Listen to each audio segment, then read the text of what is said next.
A woman was sure that her husband was cheating on her by having an affair with the maid, so she laid down a trap. One evening, she sent the maid home for the weekend and didn't tell her husband. That night, when they went to bed, the husband gave the same old story. "Excuse me, my dear, my stomach aches." He then went into the bathroom. The wife promptly ran down the hall, got into the maid's bed, and switched the lights off. Soon, she heard footsteps, then felt him get into bed with her. After some passionate lovemaking, she said suddenly, "I bet you didn't expect to find me in this bed, did you?" Then she switched the lights on. "No, ma'am," said the gardener. An elderly couple who have just celebrated their 50th anniversary are sitting on their porch relaxing. The wife is knitting and the husband is reading his newspaper. Suddenly, the wife looks at her husband and abruptly whacks him across the head, then goes back to her knitting. Her husband, puzzled, asks, "What the heck was that for?" She replies, "That's for 50 years of bad sex." Her husband doesn't say a word and just goes back to reading his newspaper. A few minutes later, he looks over at his wife and whacks her across the head. The wife, also puzzled, asks him, "What was that for?" Not even looking up from his newspaper, the husband replies, "That's for knowing the difference." A blonde walks into a bank in New York City and asks for the loan officer. She says she's going to Europe on business for 2 weeks and needs to borrow $5,000. The bank officer says the bank will need some kind of security for the loan, so the blonde hands over the keys to a new Rolls-Royce. The car is parked on the street in front of the bank. She has the title, and everything checks out. The bank agrees to accept the car as collateral for the loan. The bank's president and its officers all enjoy a good laugh at the blonde for using a $250,000 Rolls-Royce as collateral against a $5,000 loan. An employee of the bank then drives the Rolls into the bank's underground garage and parks it there. 2 weeks later, the blonde returns to repay the $5,000 and $15 interest. The loan officer says, "Miss, we are very happy to have had your business, and this transaction has worked out very nicely. But we are a little puzzled. We checked you out and found out that you're a multimillionaire.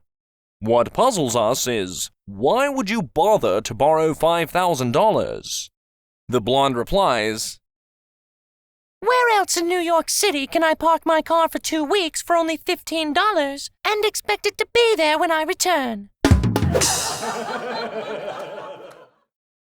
A man goes into a pet shop and tells the owner that he needs a pet for his mother. He tells him his mother lives alone and could really use some company. "I have just what she needs," says the pet shop owner. "a chicken that can speak in 5 languages. She'll have a lot of fun with that bird." The man says he'll take the chicken and arranges to have the bird delivered to his mother. A few days pass and the man calls his mom. "Well, Mom, how did you like that chicken I sent?" She says, "Oh, son, it was delicious." Horrified, the man says, "You ate it? Oh my gosh, it could speak 5 languages!" She shrugs.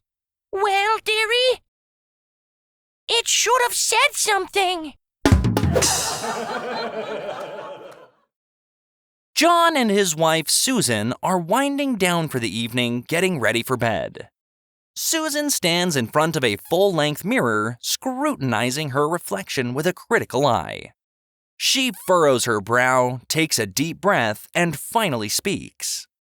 "You know, love," she begins, her voice tinged with melancholy, "I look in this mirror and see an old woman staring back at me.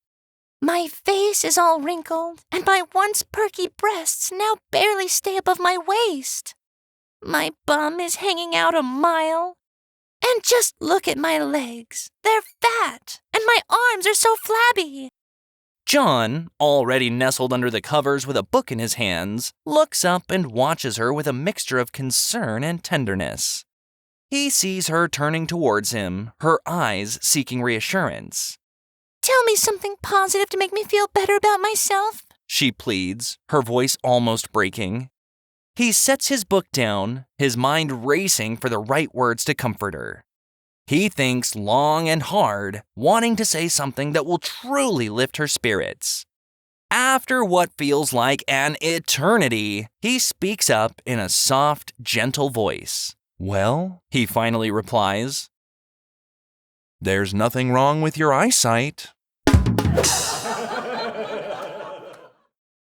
A honeymoon couple were staying at the Watergate Hotel in Washington.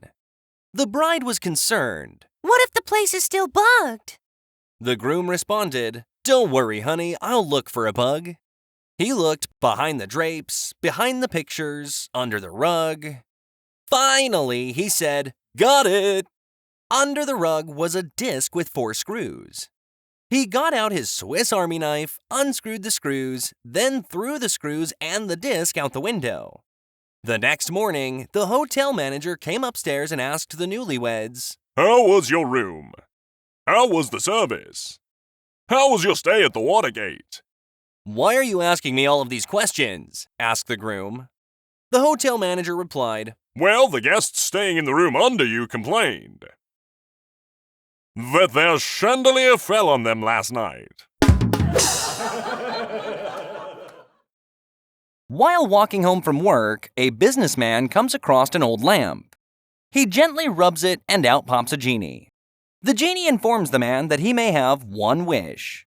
The man is incredibly grateful and says, This is perfect timing.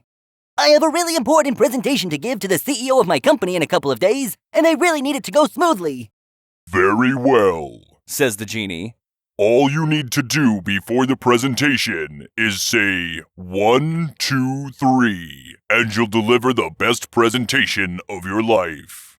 However, do not say 1, 2, 3, 4, as this will cause you to freeze up and make a fool of yourself. Do you understand? The man says he does and continues on his way home. At home, he follows the genie's instructions and the presentation goes perfectly. He tries it at work the next day and his colleagues give him a standing ovation. The day of the presentation comes and he is now ready.